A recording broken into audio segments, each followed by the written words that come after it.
बिस्मिल्लाहिर्रहमानिर्रहीम। मेरा नाम सादिक है। मेरे ग्रुप मेंबर हैं जैद। हमारा ग्रुप है Azure 6।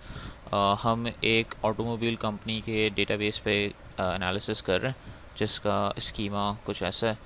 तो इसके अंदर कुछ इंपॉर्टेंट टेबल्स हैं, जैसे ऑर्डर्स वगैरह which have hundreds of rose. Usually big data के अंदर एक कॉमन सिनेरियो होता है, आप ETL और ELT पाइपलाइंस बिल्ड करते हैं, तो we have also done the same. This is our transactional database. It can ingest data from multiple resources. Then that data will be loaded into a data warehouse for our analytical needs. And then after some transformation or manipulation, it will be ready for visualizations or to be fed into a machine learning model. अगर हम इस course के जो हमने components पढ़े हैं वो देखें, तो for database we can use the Postgres, and for data warehousing we can use Hive. Also Apache Hadoop के इकोसिस्टम के अंदर there's a service called Scoop which we can use for bulk loading of data. So this was our initial plan. We also evaluated it on Azure. So Azure offers these as part of Azure HD Insight, but it has two problems. The first problem is that this is very expensive. So I acquired a small cluster and for 2 weeks, and it cost me not even for 1 week, and it cost me around $180. And there weren't even any jobs running. It was just the cost of being acquiring the resources. दूसरी बात है कि this is not managed services, so you have to take care of the security and scalability yourself. As compared to that, Azure has some managed services like Snaps Analytics for warehousing and Polybase for bulk loading of data. So in this project we have used those managed services. So here we are using the blob storage, here we are using the Azure managed services for MariaDB, and here we are using the Azure Snaps Analytics warehouse, while for loading of the data we are using Polybase. Now before I jump into the demo, let me quickly show you guys an overview of the Azure Data Factory, as it is very important for our project.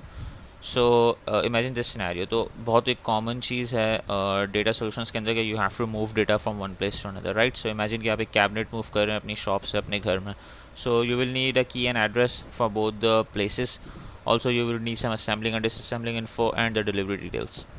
कोई delivery man होगा जो इस पूरे scenario को oversee कर रहा होगा, और क्योंकि मल्टीपल डिलीवरी मैन्स होंगे तो इसलिए there will be a delivery manager overseeing that. Same scenario can be fit to the Azure Data Factory. So let's say आप एक blob storage के अंदर एक CSV फाइल है which you want to move to a customer table in a SQL database. तो you will build a what is called a linked service. ठीक है, आप एक link service बनाएंगे for each of your data source. उनके कुछ data sets बनते हैं, and those data sets are being copied or whatever you want to do with it using such activities. ठीक है, पूरा प्रोसेस ये आता है under the umbrella of integration run time, और आप ऐसे मल्टीपल रन टाइम्स बना सकते हैं इन अ पाइपलाइन. ठीक है, and of course you can have multiple pipelines और multiple activities in a single pipeline. तो with that out of the way, let's go to the demo. So this is the Azure Data Factory environment. So this is the home page.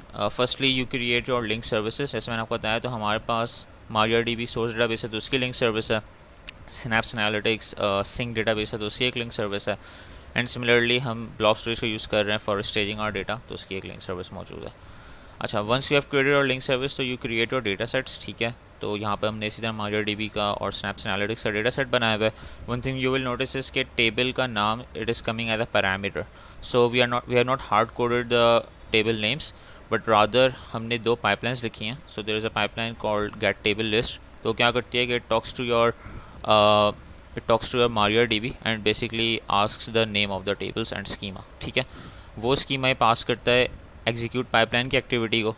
ये trigger करता है मेरी दूसरी pipeline को which is called iterate and copy tables, और वो ये इसको पास करता है as an array the table list. ठीक है, जो दूसरी मेरी पाइपलाइन है iterate and copy tables, it is a for each activity. तो तमाम टेबल्स को one by one go through करती है, एंड इट बेसिकली इसके अंदर एक और एक्टिविटी मौजूद है which is called a copy activity. ठीक है, तो उसकी अगर आप कॉन्फ़िगरेशन देखें, सोर्स डेटा सेट के अंदर MariaDB है. ठीक है, जहाँ से हम वो टेबल का नाम उठा रहे हैं जो हमें एज अ पैरामीटर मिला है.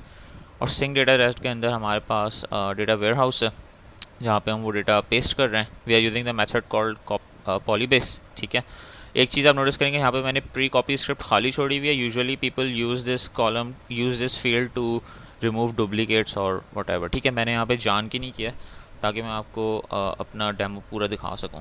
तो इस वक्त मैं अपने वेयरहाउस के अंदर खड़ा हूँ इन SQL सर्वर मैनेजमेंट स्टूडियो, और ऑर्डर्स के टेबल के अंदर यू विल सी के 0 रोज़ हैं. ठीक है, तो अब I am going to trigger my pipeline, and we will see कि इसके अंदर डेटा ऐड हो जाएगा। ठीक है, तो let me just trigger it.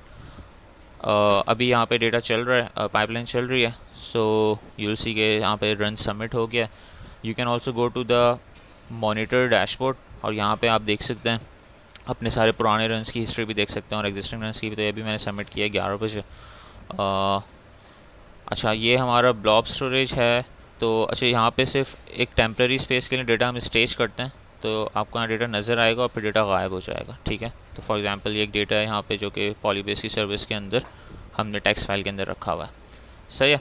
अच्छा, हम यहाँ पे ऑब्जर्व कर सकते हैं, तो this was the pipeline that was manually trigger. ठीक है, वो सक्सेस भी उसका आ गया। हम यहाँ पे रिफ्रेश करके भी देख सकते हैं। और फिर इस मैनुअल ट्रिगर ने इस पाइपलाइन को ऑटोमेटिकली ट्रिगर किया। ठीक है, यू कैन सी कि उसके पैरामीटर्स के अंदर हमने टेबल्स की लिस्ट पास की है। तो this is the table list. और अगर मैं जाके अपने वेयर हाउस के अंदर वापस चलाऊँगा क्यूरी, तो I should see the new rows. ठीक है, तो उसने 300 न्यू रोज इंजेस्ट कर लिए। So that's it, thank you.